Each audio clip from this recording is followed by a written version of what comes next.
जगासाठी उद्धार देणारा देव, देवानं जगावर एवढी प्रीती केली, आपला एकुलता एक पुत्र त्याला दिला.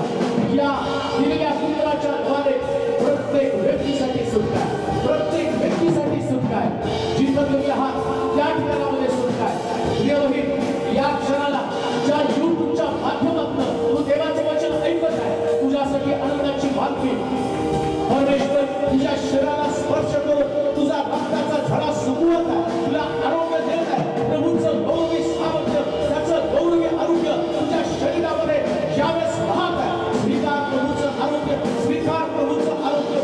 हरी बारा बारा बारा वासेवे शारावा सुरू हरी दिवा शावा मोसेवे लमोनी बांधा वाशाला.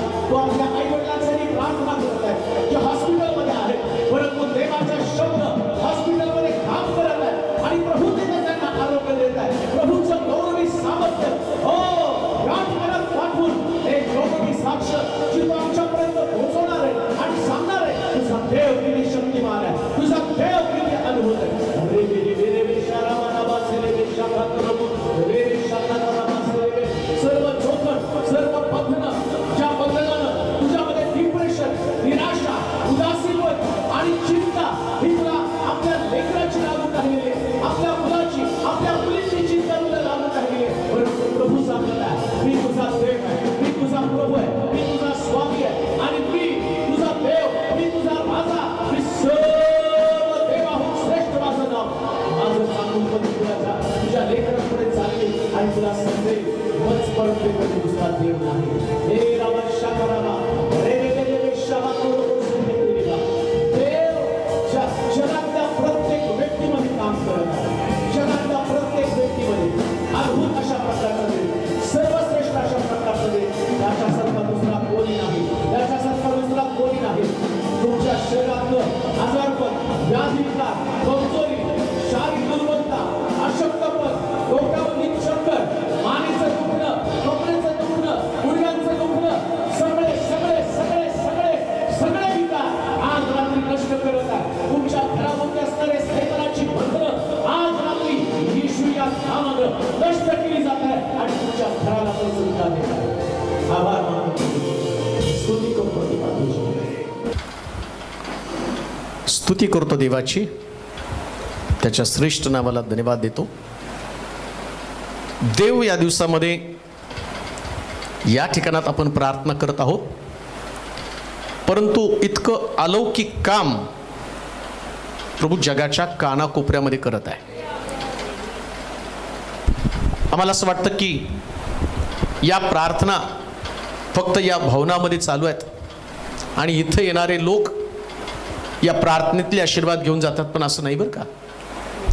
एक बहीण तिने मला सांगितलं की ज्यावेळेस ती लाईव्ह प्रार्थना चालू होती आणि त्यानंतर तिने यूट्यूबला ती प्रार्थना ऐकली. देव कुठल्या समयामध्ये म्हणजे एक विशिष्ट कालखंड, त्या कालखंडामध्ये काम करतो असं नाही, तर देव कालखंड सोडून देवाच्या वचनात सांगितलं की त्याचं वचन काल आज युगानुग एकसारखं आहे. म्हणजे देव बोलतो ना, तर त्याच्या बोलण्याकरवी जगातल्या प्रत्येक व्यक्तीला, मग त्यानं वर्षानं बघू द्या, 2 वर्षानं बघू द्या, 6 महिन्याने बघू द्या, कधी पण बघू द्या, ज्यावेळेस एखादी भविष्यवाणी, एखादं देवाचं वचन लोकांपर्यंत येतं, प्रार्थना लोकांपर्यंत जाते, देव प्रगट करतो, त्यास परफेक्ट त्या व्यक्तीपर्यंत ते असतं. व प्रश्न असा आहे की ते आज बोललं म्हणजे आज घडतं का.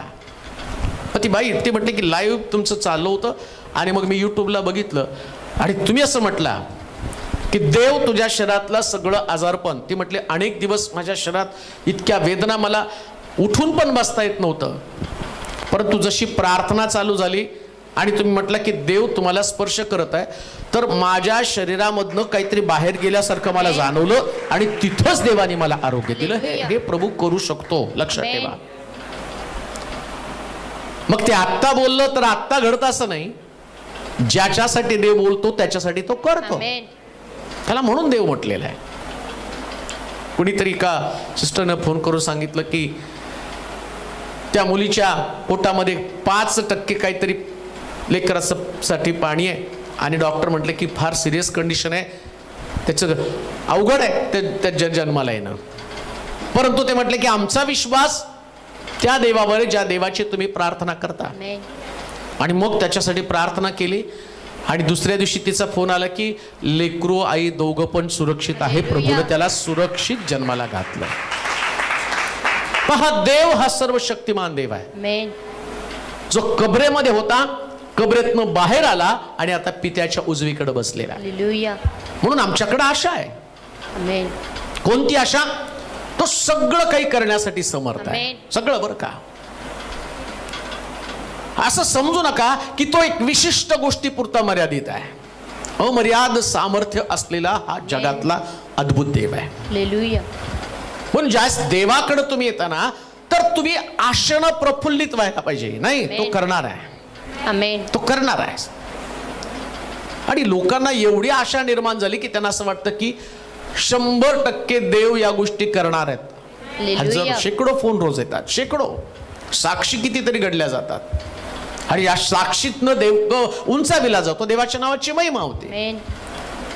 एक गोष्ट ध्यानात ठेवा, आम्ही कुठं आहोत, आम्ही कोण आहोत हा मुद्दा नाही. आमचा देव कुठं आहे आणि तो कोण आहे हा मुद्दा महत्वाचा आहे. तो स्वर्गामध्ये आहे आणि आमचा देव सगळं काही करण्यासाठी समर्थ आहे. याच विश्वासानं आम्हाला वाटचाल करायची. मग लेकरं होतील का, मग आमकं होईल का, नाही, हा प्रश्न गौण आहे. त्याच्यावर विश्वास ठेवणारा कोणी लज्जित आणि फजित होत नाही, असं शास्त्रामध्ये लिहिलेलं आहे. आज माझा मुख्य विषय काय? अनेक लोकांनी या जगामध्ये येऊन वेगवेगळे मार्ग सांगितले. कशासाठी? मोक्ष मिळण्यासाठी, देव प्राप्त करून घेण्यासाठी, सुटका मिळण्यासाठी, बंधनं तोडण्यासाठी, पिढेमधनं, आजारपणातनं, व्याधी विकारातनं निराशा घालवण्यासाठी अनेक प्रकारचे मार्ग सांगितले. कोणी म्हटलं कर्मकांड करा, कोणी म्हटलं दानधर्म करा, कोणी म्हटलं आपल्या शरीराला यातना द्या. परंतु आज अशा एका मार्गाचा विषय आम्ही जाणून घेणार आहोत की जो मार्ग 100% आम्हाला सुटका देणारा, आशा निर्माण करणारा, आमच्यामध्ये धैर्य निर्माण करणारा. आणि एवढंच नव्हे, या मार्गाने चालत असताना नुसतं सुटकाच मिळत नाही, नुसतं आरोग्यच मिळत नाही, नुसती आशाच प्राप्त होत नाही, तर हा असा मार्ग आहे, या मार्गामध्ये चालताना परिवर्तन पण होतं, जीवनही बदललं जातं. आणि आज आम्ही जगामध्ये पाहत आहोत, सगळे लोक काहीतरी देवाकडनं जाणून घेण्याचा प्रयत्न करत आहे. तुम्ही बघितलं तर जगात सगळीकडे ख्रिस्ताच्या वधस्तंभी जाण्याविषयीचं मनन आणि चिंतन केलं जात आहे. तो वधस्तंभी गेला, ही जगासाठी फार मोठी आशा निर्माण झालेली आहे. सगळ्यात भारी आशा कोणती? तर प्रभू येशू ख्रिस्ताचं वधस्तंभावरचं मरण. आणि त्याच्या मरणासंबंधाने विचार करत असताना जो मार्ग त्याने आम्हाला दाखवला, या मार्गाची तपासणी आम्ही करत असताना आम्ही पाहिलं पुष्कळ देव दैवत जगामध्ये अस्तित्वात आहे. देवानं जन्म घेतला, त्यानं सांगितला मोक्षाचा मार्ग, असं म्हणतात. जेव्हा जगामध्ये पाप वाढलं आणि पापातनं सोडण्यासाठी देवाला जन्म घ्यावा लागला आणि देवानं पाप्याचा नाश केला आणि पाप कमी झालं. परंतु हा वेगळा मार्ग आहे. हा मार्ग सगळ्या मार्गांपेक्षा वेगळा मार्ग आहे. मग कसला मार्ग आहे हा? काय याचं वैशिष्ट्य आहे? काय वेगळंपण आहे? त्याच मार्गाने तुम्हाला का गेलं पाहिजे? असं कोणती गोष्ट या देवाच्या पुत्रानं या जगामध्ये येऊन सगळ्यांपेक्षा वेगळं असं काय केलं ते जाणून घ्यायला गरजेचं आहे. मग तुम्ही ख्रिस्तावरती विश्वास ठेवाल. असंच नाही कोणी विश्वास ठेवत, असंच नाही कोणी या ठिकाणामध्ये देवाकडे वळत. प्रियानो, आज एका तरुण मुलाचा मला फोन आला. त्याने सांगितलं की तुम्ही ख्रिस्ती आहात, तुम्ही देवाच्या वचनाची घोषणा करता असं मला कळलं. माझं एका मुलीवरती प्रेम आहे आणि तिने तुमचं युट्यूबचं वचन ऐकलं. पण मी तुमच्या येशूला मानत नाही, पण ती मानती येशूला. आणि ते प्रॉब्लेम काय असं झालाय, तुमच्या उपदेशामुळे ते आता माझ्याशी लग्न करायला तयार नाही. ती म्हणते की नाही, तुला जोपर्यंत येशू समजत नाही तोपर्यंत मी तुझ्याशी लग्न करू शकत नाही. फक्त म्हटलं काय हो, आता माझे प्रॉब्लेम निर्माण झाला, माझ्या प्रॉब्लेमला तुम्ही उत्तर द्या, कसं काय केलं पाहिजे. मी म्हटलं तुला मी 5 मिनिटात बोललं तर कळणार नाही, तुला जाणून घ्यायचं ना, युट्यूबवरचे सगळे संदेश ऐक. एक वाक्य, युट्यूबवरचे संदेश कुठे आहे सांगा म्हणला. ते म्हटले त्यांच्याशी तो बोलला ना, तुझे विचारच बदलून जातील, जसे माझे विचार बदलले तसे तुझे विचार बदलतील. जास्त न बोलता त्याला म्हटलं युट्यूबचे संदेश ऐक. नक्की फादर, मी संदेश ऐकील आणि जर संदेशानं मला देव समजला तर मी त्याचं अनुसरण करेल. कान देऊ नये का, त्याच्यामध्ये जीवन बदलण्याची ताकद आहे. हा मार्ग सगळ्यांपेक्षा वेगळा आहे. इथं धर्म बदलला जात नाही, इथं बदललं जातं हृदय, इथं बदललं जातं जीवन, बदलले जातात विचार. मग विचाराचं परिवर्तन करणारा हा अद्वितीय मार्ग आहे. विचारांचं बरं का, लोक शरीराचं परिवर्तन करतात, कपड्याचं परिवर्तन करतात, त्यानंतर दाखल्यावरती पण परिवर्तन करतात. पण दाखल्यावर परिवर्तन करून पण काही उपयोग नाही. हा येशू जो आहे ना, इकडं तिकडं कुठं नाही, डायरेक्ट हृदयात वार करतो. मग हा जो मार्ग आहे त्या मार्गाविषयी आपण जाणू. इब्रिलोकाचं पत्र 10वा अध्याय 20 ते 22 पर्यंतची वचनं. इब्रिलोकाचं पत्र 10वा अध्याय 20 ते 22 पर्यंत. म्हणून बंधुजन हो, त्याने पडद्यातून म्हणजे स्वदेहातून जो नवीन व जीवनयुक्त मार्ग आपल्यासाठी स्थापित केला. त्या मार्गानं परमपवित्र स्थानामध्ये येशूच्या रक्ताच्या द्वारे प्रवेश करण्याचे आपल्याला धैर्य आलं आहे. आणि आपल्याकरिता देवाच्या घरावर एक थोर याजक आहे. म्हणून आपली हृदय सिंचित झाल्यानं दुष्ट भावनेपासून मुक्त झालेले व निर्मळ पाण्याने शरीर धुतलेले असे आपण खऱ्या अंतःकरणाने व विश्वासाच्या पूर्ण खात्रीने जवळ येऊ. आपण न डळमळता आपल्या आशेचा पत्कर दृढ धरू. कारण ज्याने वचन दिलं तो विश्वसनीय आहे. आणि प्रीती व सत्कर्मे करावयास उत्तेजन येईल असे एकमेकांकडे लक्ष देऊ. तो म्हटला की अनेक लोकांनी अनेक मार्ग सांगितले. त्यानं जे मार्ग सांगितले याच्यामुळं तुमच्या देहाला पीडा होण्याची शक्यता आहे. कशासाठी? मोक्षासाठी. कशासाठी? स्वर्गराज्य मिळवण्यासाठी. कशासाठी? देव प्राप्ती करून घेण्यासाठी. कशासाठी? सुटका मिळवण्यासाठी. त्याला तुमच्या देहाला यातना, तुमच्या देहाला पीडा, तुमच्या देहाला अनेक प्रकारचं आणि दुःख, अशा प्रकारचा मार्ग. याच्यामुळं काय झालं माहिती का? मनुष्यामध्ये क्रूरता आली, तो कठोर बनला. तो पाहतो की दुसऱ्याच्या शरीराला यातना दिल्यानं मला मोक्ष मिळेल. मग तुम्ही पाहता, कोणीतरी सांगितलं की धन मिळण्यासाठी दुसऱ्याच्या लेकराचं बली द्या, तर ते लेकराचं बली देतात. साधं आम्हाला कोंबडी कापायचं सुद्धा जीवावरती येते, मग ते लेकरांचं बली देतात का?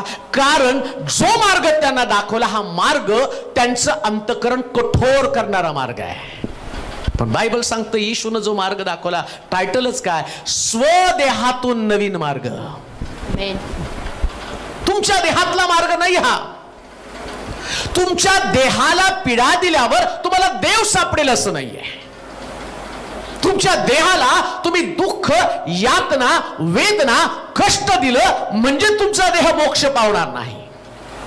पण बायबल सांगतं त्यानं स्वदेहातनं जीवनाकडे जाण्याचा एक उत्तम मार्ग सांगितला आणि तो प्रभू येशू ख्रिस्त आहे. तो काय म्हणतो माहिती का, तुमच्या सगळ्या वेदना मी घेतो. कसा मार्ग आहे हा? तुम्हाला देवाकडे जायचं ना, मग देवाकडे जायचं तर तुमचा देह शुद्ध व्हायला पाहिजे.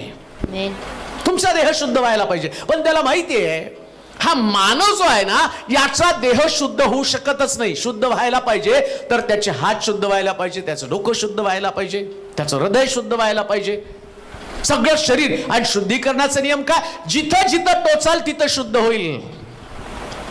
डॉक्टर पण करतात नाही का, अशुद्ध रक्त काढण्याचं माध्यम. सोयीमधनं ते सगळं रक्त काढतात, नवीन रक्त भरतात.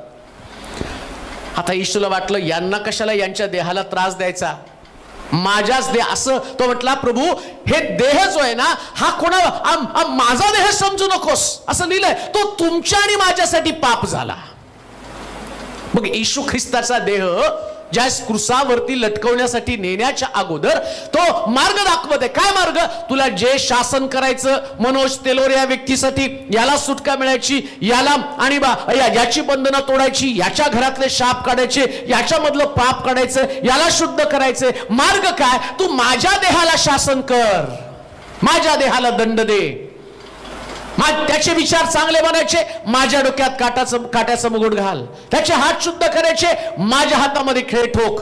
आणि बायबल सांगतं त्यानं आपल्या देहातनं देवाकडे जाण्याचा मार्ग तुम्हाला दाखवला.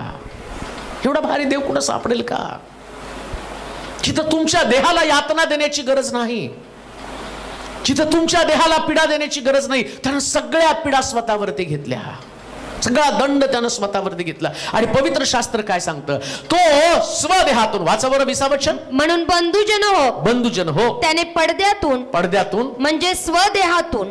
काय त्याने उपमा दिली, पडद्यातून.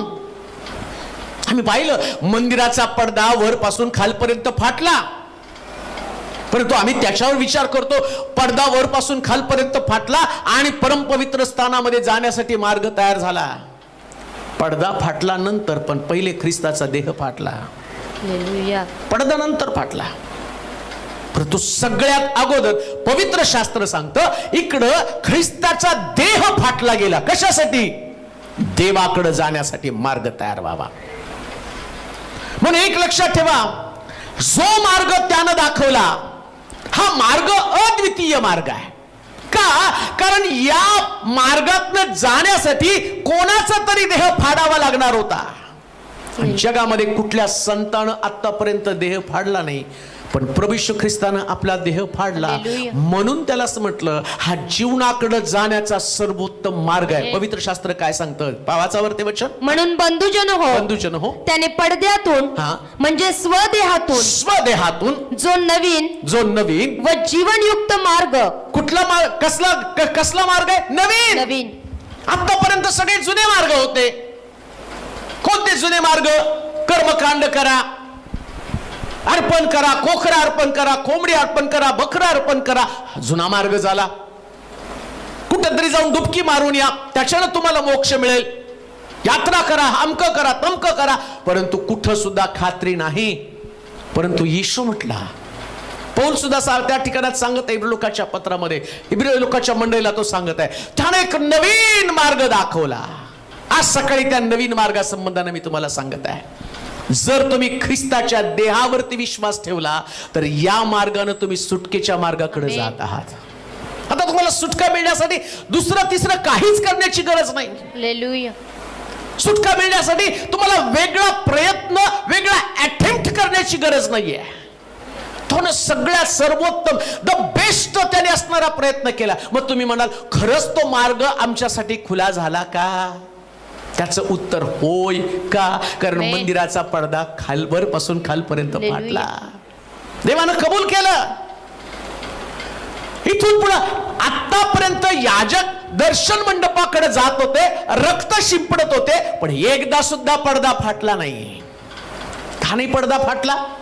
तो म्हटला प्रतिवर्षी नवीन अर्पण आणि नवीन बली करावा लागेल आणि ते रक्त आणून वर्षानुवर्ष मंदिराच्या आपल्या परमपवित्र स्थानामध्ये त्या वेदीवरती आणि त्या पडद्यावरती शिंपडावं लागत होतं. पण प्रभू येशू ख्रिस्त गेल्यावर त्यानं पाहिलं कोकऱ्याच्या आणि कोकऱ्याच्या रक्तापेक्षा, बोकडाच्या रक्तापेक्षा आणि इतर बलींच्या रक्तापेक्षा हे रक्त एवढं प्युअर होतं की या रक्ताचं शिंपडणं त्या पडद्यावरती केल्याबरोबर बायबल सांगतं परमेश्वराचं हृदय द्रवलं आणि तो म्हटला इथून पुढे अर्पण बंद, शेवटचं अर्पण, याच अर्पणानं जीवन. आता मनुष्य आणि देव यांच्या मधला पडदा निघाला आणि बायबल सांगतं देहातनं, ख्रिस्ताच्या देहातनं पडद्यासारखा तो देह आणि फाटला आणि परमपवित्र स्थानामध्ये आता तुम्ही देवाशी तोंडोतोंड बोलू शकता. हालेलुया. स्वदेहातला मार्ग, हालेलुया. ख्रिस्ताच्या देहातला मार्ग काय अलौकिक मार्ग आहे. हजारो वर्ष रक्त शिंपडत होते पण एका सुद्धा रक्तानं देवाचं मन द्रवलं नाही. कठीण झालं होतं देवाचं मन, एवढं कठीण होतं. याजक त्या ठिकाणात गेल्यावर, ऐका फार सुंदर आहे बरं का, मी त्याच्यावर मनन करत होतो. म्हटलं हे पवित्र शास्त्र अद्वितीय पुस्तक आहे. याजक जर अर्पण, लोक पाप करायचे आणि याजक तिथं जायचा आणि याजक ते अर्पण करायचा आणि देवाला जर लोकांचा पापाबद्दल राग आला की तो अर्पण अमान्य करायचा आणि याजक मरून जायचा. मग पुन्हा दुसरा याजक, नवीन याजकाची नियुक्ती. त्या याजकाला बाहेर ओढायचे पायाला, किती शापित आहे. याजकाच्या पायाला दोरी बांधायची आणि तो आत मरून पडल्यावर त्याला बाहेर आणायचं. लोक दुःख करायचे पण एकाला सुद्धा स्वतःच्या पापाबद्दल दुःख वाटत नव्हतं. याजक मेला काय म्हणत होते, बरं झालं याजक मेला, आम्ही गेलो असतो तर आम्ही मेलो असतो. एकाला पण वाईट वाटत नव्हतं. देवानं पाहिलं यांचा दंड मी याजकावर, यांचा राग मी याजकावर काढत आहे. आता असा व्यक्ती सापडला, काय लिहिलं त्याच्यात वाचा बरं मग तुम्हाला समजेल. म्हणून बंधुजन हो, त्याने पडद्यातून म्हणजे स्वदेहातून जो नवीन व जीवनयुक्त मार्ग आपल्यासाठी स्थापित केला, त्या मार्गानं परमपवित्र स्थानात येशूच्या रक्ताद्वारे. हा नवीन जो याजक आहे तो स्वतःच रक्त घेऊन चाललेला आहे तिथं. हालेलुया.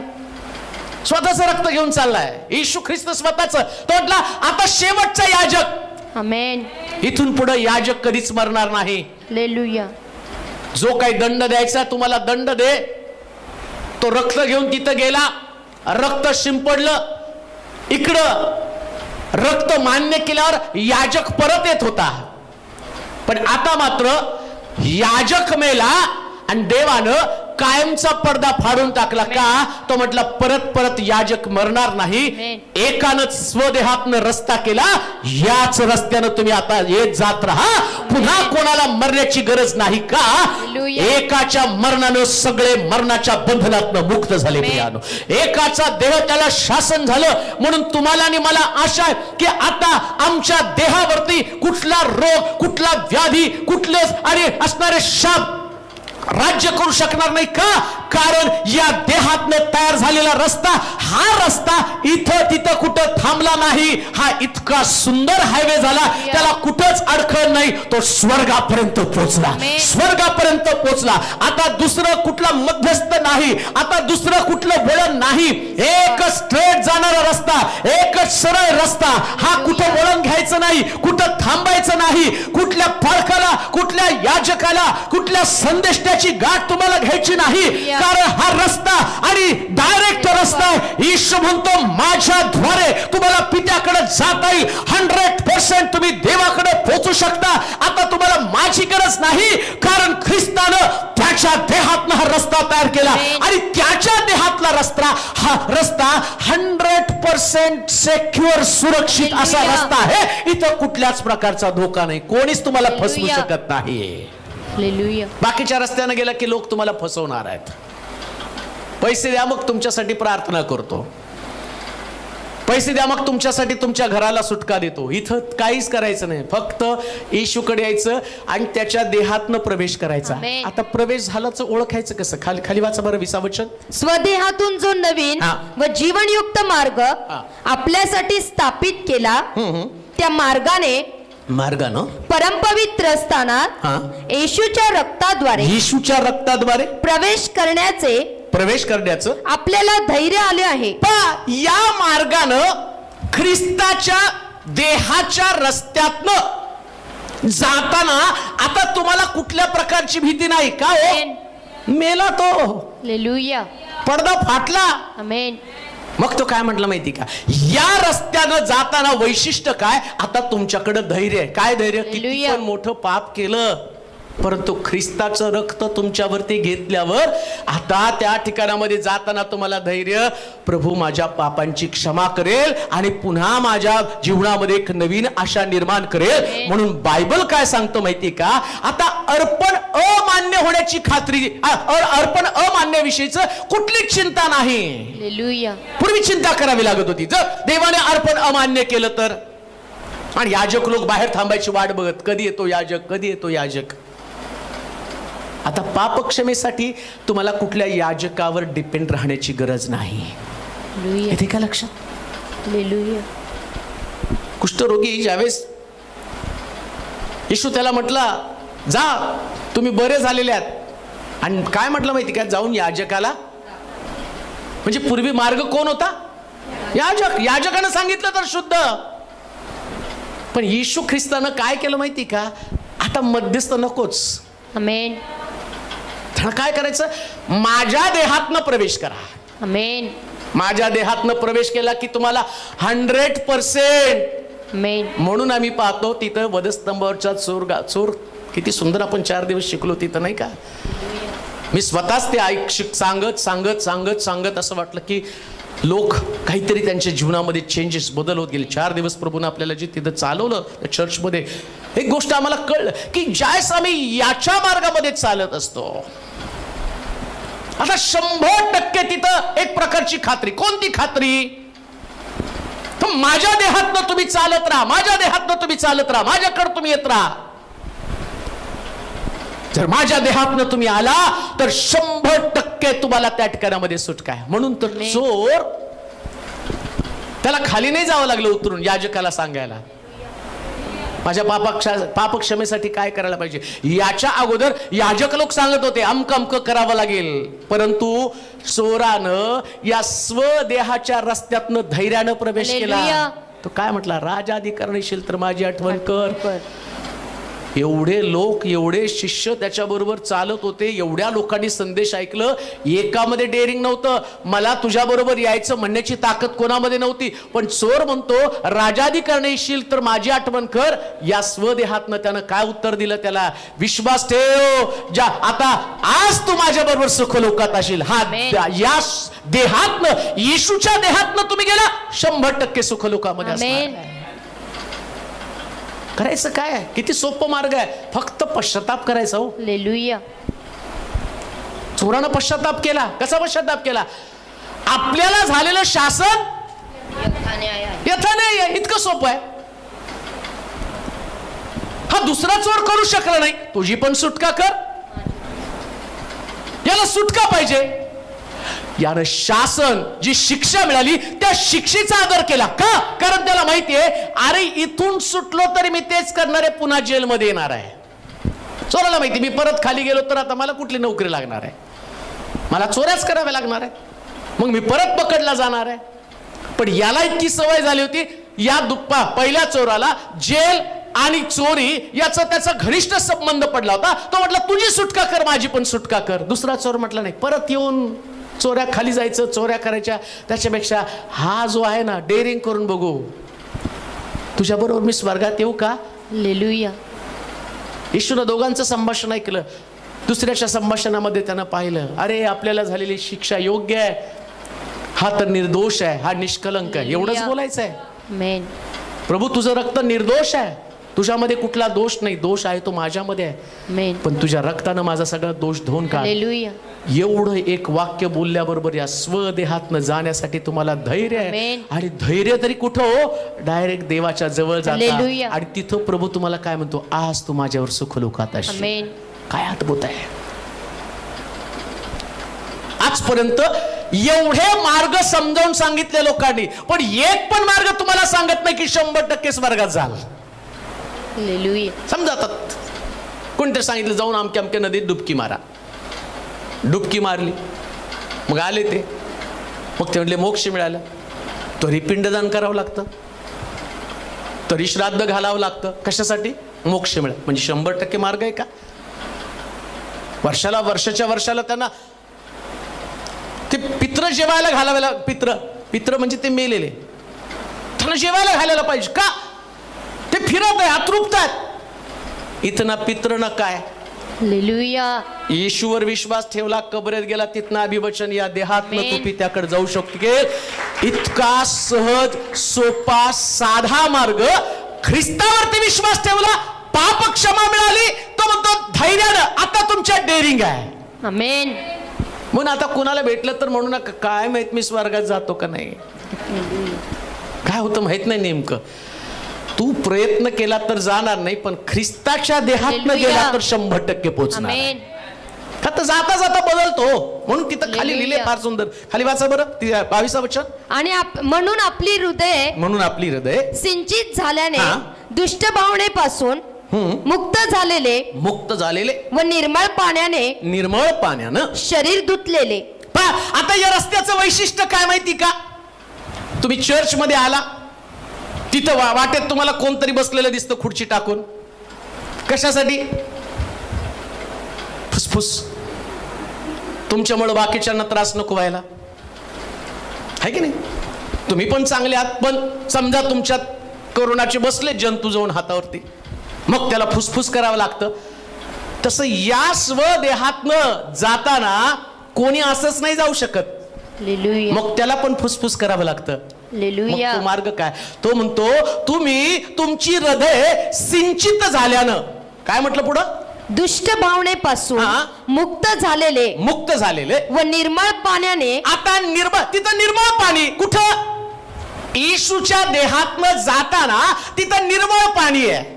ऐकावर का? फार सुंदर आहे. म्हणून म्हटलं की देवाचं वचनासारखं गूढ आणि रहस्य तुम्हाला कुठे सापडणार नाही. येशूच्या कुशीत भाला भोसकल्याबरोबर रक्त आणि पाणी दोन्ही पण आलं. कशासाठी? इथून जाताना तुम्हाला काय मिळलं पाहिजे? पाणी मिळलं पाहिजे. कशाला? शुद्ध करण्यासाठी.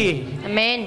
मग आता तुम्हाला कोण शुद्ध करतं? या मार्गाने जाताना तुझं वचन व रूपी जलस्नान यानं मंडळी शुद्ध केलेली आहे. लक्षात ठेवा, तो म्हटला या ख्रिस्ताच्या कुशीत भाला भोसकला आणि त्याच्यातनं निघालं ते 7 उद्गार. ज्या 7 उद्गाराच्या द्वारे तुमचं जीवन शुद्ध, तुमचं जीवन स्वच्छ बनतं. जसं पहिला उद्गार सांगतो, हे बापा यांना क्षमा कर, तुमच्यामध्ये धैर्य येतं आणि तुम्ही त्या मार्गाने चालताना तुमचं जीवन बदलतं आणि तुमच्या जीवनातनं क्षमा बाहेर पडू लागते. हे शुद्धीकरणाची प्रोसेस होती प्रियानो. ज्याला आणि जो या मार्गातनं जातो त्याच्या जीवनामधलं ध्येय काय बनतं? जसं प्रभू येशू ख्रिस्त आल्याबरोबर आणि कोणाला सुद्धा बरं करण्याच्या अगोदर एक वाक्य बोलत होता, जा तुझ्या पापांची क्षमा झालेली आहे, जा तुझ्या पापांची क्षमा झालेली आहे. परंतु वधस्तंभी जाण्याच्या अगोदर आणि ज्यास आम्ही पाहतो येशू ख्रिस्त एका गावामध्ये त्यानं प्रवेश केला आणि यरुशलेमेत प्रवेश केला. त्यास त्याने एका झाडाकडे पाहिलं, अंजिराचं झाड. हंगाम नसताना येशू त्याच्याकडे गेला आणि त्यानं फळ मागितलं, फळ नव्हतं आणि शास्त्र सांगतं आणि ते झाड त्याला शाप दिला आणि ते जळून गेलं. शिष्य विचारले, प्रभूजी तुम्ही त्या झाडाला शाप दिला आणि मग ते झाड जळून गेलं. त्यास येशू काय म्हणतो माहिती का? तुम्ही आपापसात एकमेकाला क्षमा करा. हालेलुया. झाडाला तो म्हणला शाप दिला, ते जळून गेलं. त्याला काय दाखवायचं होतं? वास्तविक पाहता हंगाम नसताना झाडाकडनं फळाची अपेक्षा करणं चुकीचं आहे. पण येशूला काहीतरी त्यानं शिकवायचं होतं. काय शिकवलं त्यानं? झाडाला मी शाप दिला, ते जळून गेलं. मग तो सांगतो तुम्ही आपापसात एकमेकाला क्षमा करा, म्हणजे कोणी सुद्धा विजणार नाही. आमेन. कोणी पण नाश पावणार नाही. हालेलुया. या मार्गाने जाताना आपोआप तुम्ही शुद्ध व्हायला सुरुवात होता. आमेन. पण म्हटलं तिथं तुमचे हृदय सिंचित झाल्याने दुष्ट भावनेपासून मुक्त झालेलं व निर्मळ पाण्यानं शरीर धुतलेले असे आपण खऱ्या अंतःकरणाने व विश्वासाच्या पूर्ण खात्रीने. आता या येशूच्या शरीर म्हटलेल्या रस्त्यातनं तुम्ही चालला. ओळखतं कसं काय? सगळ्यालाच वाटतं की नाही आम्ही चर्चला चाललो. चर्चला चालला खरं आहे, पण ख्रिस्ताच्या शरीरातनं चालला का तुम्ही? आणि ओळखायचं कसं माहिती का? जाता जाता तुम्ही ज्या रस्त्यातनं येशूच्या कुशीत भाला भोसकला, कशासाठी भाला भोसकला, त्याच्यातनं तुम्ही पलीकडे जावं. आमेन. येशूच्या हृदयातनं तुम्ही पलीकडे जावं. मग ज्यावेळेस तुम्ही येशूच्या हृदयात प्रवेश करताना, त्यास येशूचं हृदय तुमच्या हृदयाला बदलण्याचं काम करतं. आमेन. हे फार सुंदर आहे. ज्याला हे सिक्रेट कळालं ना, या रस्त्यावर चालताना काय परिवर्तन होतं, तो व्यक्ती आपल्या जीवनामध्ये बदल करायला सुरुवात करतो. या मार्गाने चाला, हृदयामध्ये कधी दुष्टता येणारच नाही हो. हालेलुया. जर हृदयामध्ये दुष्टता, द्वेष भावना, मत्सर आहे ना, तर याचं कारण मी त्या मार्गावरती नाही, असं लिहिलंय तिथं. काईन त्या दुष्टाच्या स्वभावासारखा होता, त्या दुष्टाचा होता. त्याचं हृदय दुष्टाईनं भरलेलं होतं. घात करणारं, नाश करणारं, आपल्या भावाचा नाश करणारं, अशा प्रकारचं त्याचं हृदय होतं. आमचं हृदय तसं असता कामा नये. म्हणून एक गोष्ट ध्यानात ठेवा, मोक्षाचा सगळ्यात उत्तम मार्ग, देवाकडे जाण्याचा सगळ्यात उत्तम मार्ग काय? ख्रिस्ताच्या अंतःकरणातनं जावं लागतं, कुशीमधनं जावं लागतं. म्हणून त्यानं आपल्या कुशीत भाला भोसकला, म्हटलं इथून जा, हा शॉर्टकट आहे. कुठेच मोठ्या जखमा नाहीत, पण कुशीमध्ये भाला भोसकल्यावर मोठी जखम केली, आणि या कुशीतनं रक्त आलं आणि पाणी पण आलं. रक्त कशासाठी? येशूचं रक्त तुमच्या सगळ्या पापांची क्षमा करतं, ते एकदाच. आणि पाणी कशासाठी आलं? रोजचं शुद्धीकरण. आमेन. त्याचं वचन हे रोजसाठी आहे. आमेन. हे पाणी कशासाठी वाहिलं? इफिस 5:26 मध्ये सांगितलं, वचनरूपी जलस्नान. वचनाचं जलस्नान तुमच्याकडे, रोज तुम्हाला वचनाकडे जावं लागेल. ख्रिस्ताकडे तर तुम्ही आला, एकदा पाप क्षमा मिळाली, या मार्गाने चालला तुम्ही, एकदा पाप क्षमा मिळाली. रोज तुम्हाला पापांची क्षमा मिळण्यासाठी आता रोज देवाच्या वचनाचं लागूकरण. लक्षात ठेवा, पाणी बघितल्यावर असं एका घरात पाणी भरून ठेवलं, आम्ही म्हणतो चला पाण्याकडे बघितलं, झालं शुद्ध. काय करता हो तुम्ही?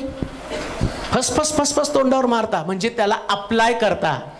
आणि त्या पाण्यानं जिथं कुठं घाण आहे तिथं धुता, साबण लावता, मग ते शुद्ध होतं. तसं हे देवाचं वचन जे तुमच्याशी बोललं त्याला अप्लाय करायचं आहे. जिथं कमतरता आहे ती काढून टाकायची, वॉशआउट करा. देवाला नको असणाऱ्या गोष्टी, जे डाग आहेत, जे तुम्हाला दाखवलं, तुम्ही आरशात पाहता स्वतःला, तुम्ही म्हणता नाही हे नको आहे. म्हणून तुम्हाला माहिती का, याजकाला सुद्धा दर्शन मंडपात परमपवित्र स्थानात जाण्याच्या अगोदर त्या अंगणामध्ये एक गंगाळ असायचं का? त्या गंगाळामध्ये याजकानं आतमध्ये जाण्याच्या अगोदर आपले हात धुवायचे, आपले पाय धुवायचं, आपलं तोंड धुवायचं, मग आतमध्ये जायचं. का? त्याला शुद्ध होणं गरजेचं आहे. अशुद्धपणे याजक आतमध्ये नाही जाऊ शकत. आम्हाला पण परमपवित्र स्थानात जायचंय. मग तुम्हाला मिळणारं वचन हे तुम्हाला शुद्ध करणारं वचन आहे. हालेलुया. ते तुमचं हृदय बदलून टाकतं. रोज तुमच्या हृदयाला तुम्हाला बदलायला पाहिजे, परिवर्तन व्हायला पाहिजे, दुष्टता गेलीच पाहिजे. तुमच्या मनामध्ये कुठल्याही प्रकारचा द्वेष भाव असता कामा नये. या मार्गाने जो चालतो त्याच्या मनातला सगळा द्वेष भाव निघून जातो, असं लिहिलंय त्या ठिकाणामध्ये. या ख्रिस्ताच्या शरीरातनं स्वदेहातला नवीन जीवनयुक्त मार्ग, आणि तो आम्हाला परमपवित्र स्थानामध्ये घेऊन जातो. आणि त्याच्यामुळं आमचं हृदय दुष्टतेपासून मुक्त होतं. आम्ही पाहिलं हा मार्ग कसा आहे, स्वदेहातला नवीन मार्ग आहे.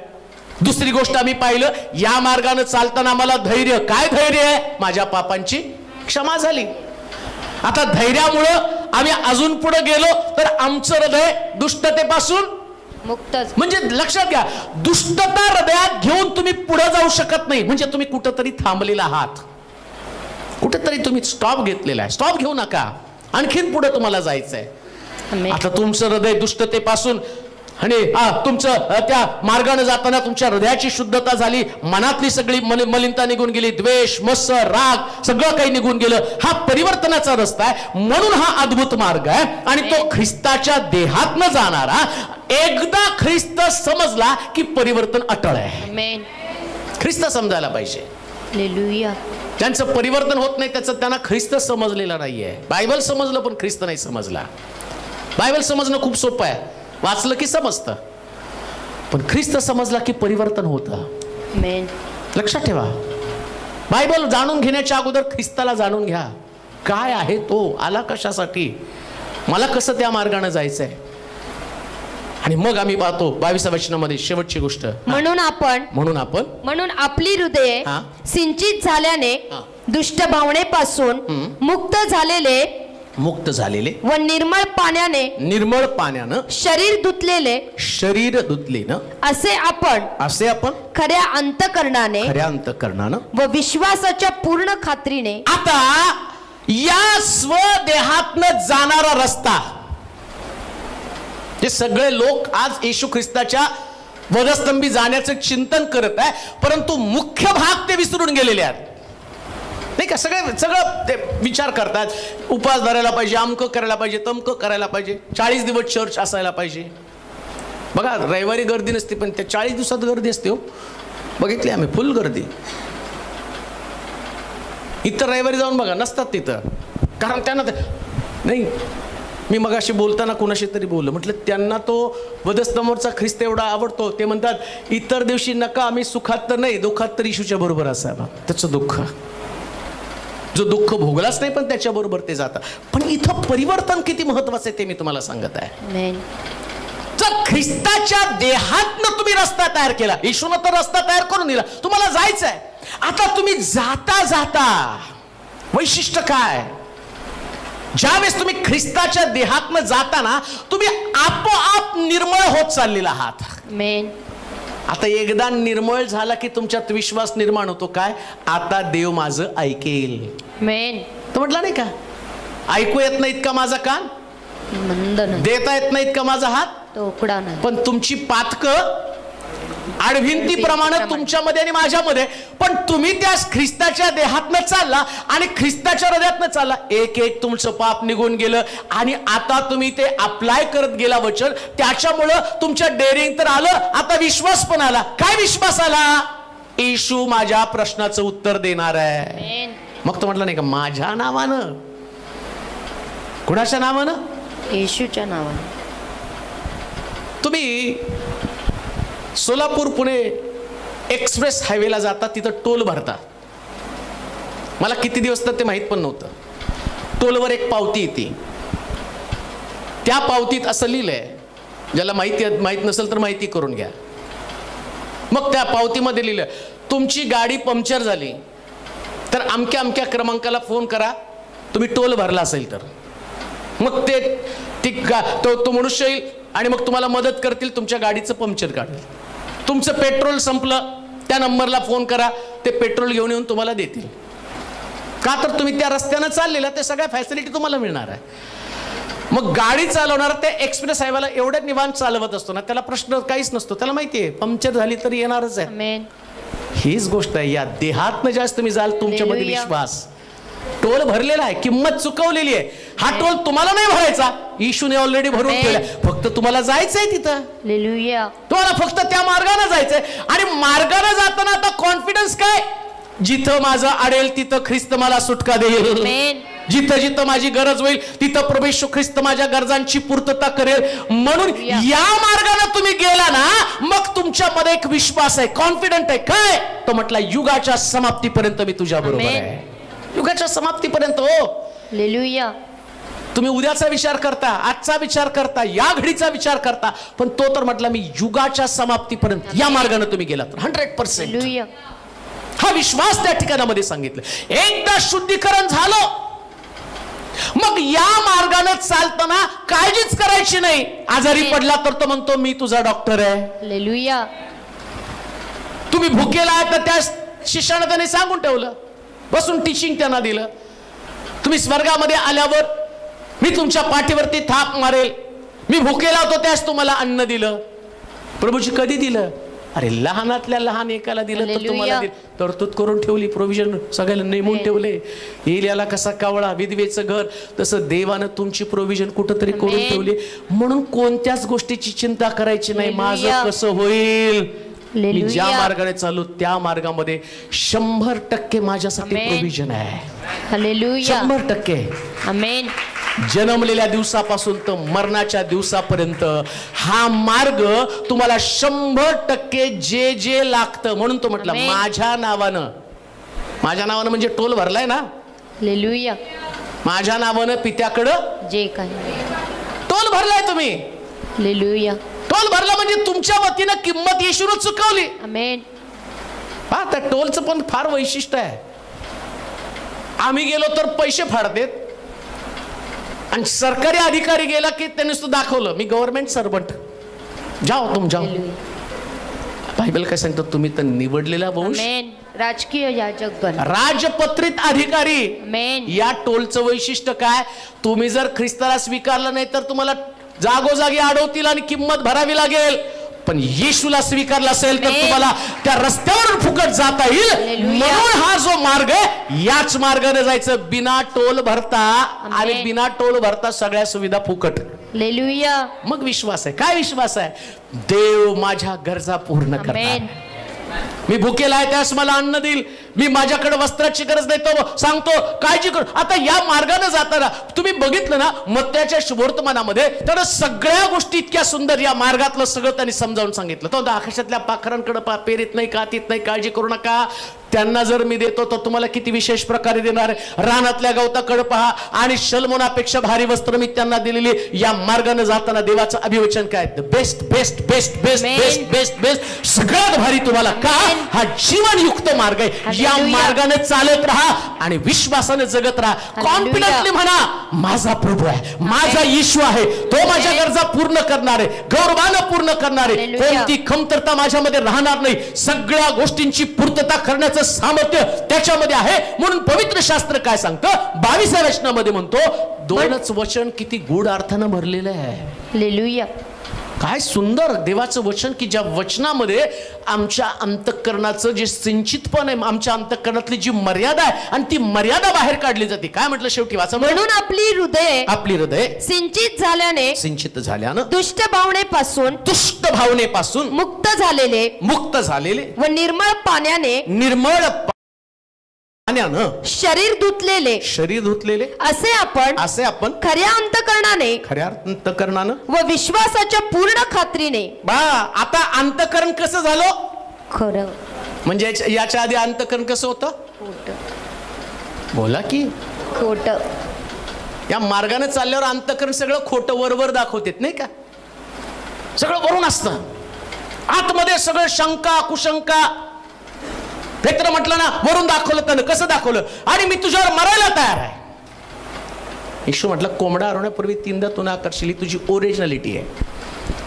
पण हाच पेत्र ज्या येशू म्हटल्या मार्गाने चालला, त्या हजारो लोकांसमोर त्यानं सांगितलं, ज्या ख्रिस्ताला तुम्ही बदस्त, हे डेअरिंग आलं. आता हे हृदय खरं आहे. या मार्गाने जास्त तुम्ही चालाल ना, मग समोरच्या व्यक्तीचा विचार पण करणार नाही. कारण हा मार्ग तुमच्यामध्ये विश्वास निर्माण करतो. तो आहे आणि तोच फक्त आहे, बाकी दुसरं कोणी नाही. हे डेअरिंग तुमच्यामध्ये फक्त तो आहे. हे गोष्ट ध्यानात ठेवा, जे तुमच्या बरोबर आहेत ना ते कायमस्वरूपी तुमच्या बरोबर नाही. पण जो तुमच्या बरोबर आता आहे, युगाच्या समाप्तीपर्यंत तुमच्या बरोबर आहेत. अजून एक गोष्ट तुम्हाला सांगतो, आता जे तुमच्या बरोबर आहेत ना ते फक्त कबरेपर्यंत तुमच्या बरोबर आहेत. पण येशू कबरेच्या पलीकडे पण तुमच्या बरोबर आहे, नाही का, कबरेच्या पलीकडे पण आहे. हे सगळे कबरेपर्यंत आहेत. लाजरस मेला, येशू आला, येशू म्हटला चला आपण कबरेकडे जाऊ. त्याची बहीण म्हणते नको, आता वास येत आहे का कबरेच्या पलीकडं. आणि येशू काय म्हटला, तरी मला घेऊन चला, कारण तो कबरीच्या पलीकडे आहे. हे डेअरिंग तुमच्यात आलं पाहिजे. काळजीच कारण नाही. लाजरस कबरेमध्ये पडला, वाट पाहत होता, माझा मित्र येईल आणि तो मला बाहेर काढेल. येशूचं त्याच्यावर प्रेम होतं असं लिहिलं, लक्षात ठेवा. येशू त्याच्यासाठी रडला.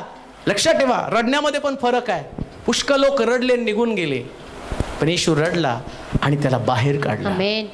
आज रात्री मी तीच गोष्ट तुम्हाला सांगतो. विश्वास ठेवा, तुम्ही इथं रडत आला असाल, पण तुमच्यासाठी रडणारा देव या ठिकाणामध्ये, आणि तो तुम्हाला रडू देणार नाही. कारण येशू ख्रिस्त पुनरुत्थित झाला आणि त्याने आपला रुमाल गुंडाळून ठेवला. कशासाठी, तुमच्या डोळ्यातले अश्रू पुसण्यासाठी. आज रात्र ही अश्रू पुसण्याची रात्र आहे. आजची रात्र चमत्काराची रात्र आहे. म्हणून या स्वदेहातलं नवीन मार्ग जो आहे, या मार्गामध्ये सगळ्यात अंतिम क्षणाला काय निर्माण होतं तर तुमच्यामध्ये विश्वास. तोच विश्वास घेऊन आपण पुढे येऊया.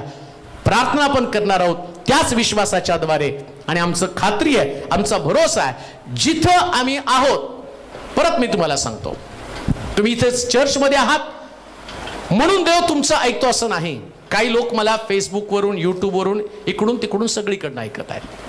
पण तुम्ही 100% तुम्हाला सांगतो, देव तिथंही तुमचं ऐकत आहे. तिथं पण तुमचं ऐकत आहे बरं का. बऱ्याच साक्षी घडल्या, अद्भुत साक्षी, विश्वास ठेवता येणार नाही इतक्या मोठ्या साक्षी.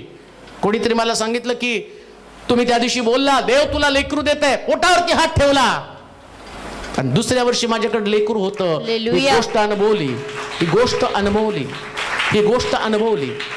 कोणीतरी एकानं सांगितलं माझी नोकरी गेली, तुम्ही म्हटलं देव तुला सगळ्यात भारी उत्तम नोकरी देणार आहे.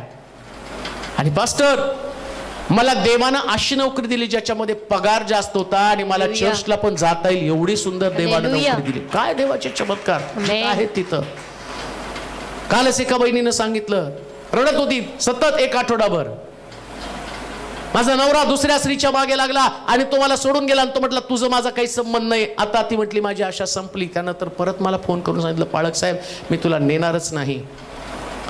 आणि ती म्हटली की माहित नाही आता देवाची काय इच्छा आहे, देव कसं करणार आहे. परंतु आज पुन्हा ज्यावेळेस तिचा मेसेज आला तिने सांगितलं माझ्या नवऱ्याचं देवानं मन बदललं आणि त्याने मला कॉल केला आणि तो आता मला घेऊन चाललेला आहे. हे सगळं देव करू शकतो. विश्वास मात्र ठेवा, विश्वास मात्र ठेवा. राजश्रीची फार मोठी साक्ष आहे. तिला देवानं बऱ्याच वर्षापासून तिचे वडील वारल्यावर तिला त्या गव्हर्नमेंट जॉबची वडिलांवरती त्या नोकरीवरती वडिलांच्या जागेवरती तिला नोकरी लागायला पाहिजे होती, परंतु ती लागतच नव्हतं. परंतु सगळ्या प्रार्थना करत होत्या. शेवटी सरकारला दखल घ्यावी लागली आणि कोर्टाने निकाल दिला यांना लवकरात लवकर घ्या. आता तिला घेणार आहेत का? देवच हे करू शकतो, दुसरं कोणी करू शकत नाही, कोणी करू शकत नाही. प्रियांनो विश्वासामध्ये खंबीर व्हा. कितीही मोठा प्रश्न घेऊन इथं आला तर त्याचं उत्तर 100% तुमच्याकडे असणार आहे. म्हणून विश्वास ठेवायचा, पुढे यायचं, बाकी सगळ्या चिंता काढायच्यात. लेकरासाठी प्रार्थना असेल, आज धैर्यानं त्याच्या अंतःकरणातनं ख्रिस्ताच्या शरीरातनं प्रवेश करून म्हणायचं आता माझा विश्वास आहे येशूच्या रक्तानं माझ्या पापांची क्षमा झाली, माझ्या पोटामध्ये बाळ आहे, हा विश्वास ठेवायचा. तुमची साक्ष असणारे देव तुम्हाला ते देणारच आहे. मग तुम्ही इथं माझं ऐकत असाल, तुम्ही चर्चमध्ये असाल, कुठं पण असाल, पण माझा देव सर्वव्यापी आहे आणि तो 100% काम करणार आहे. म्हणून ज्यांना प्रार्थनेची गरज आहे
तुझी स्तुती करतो.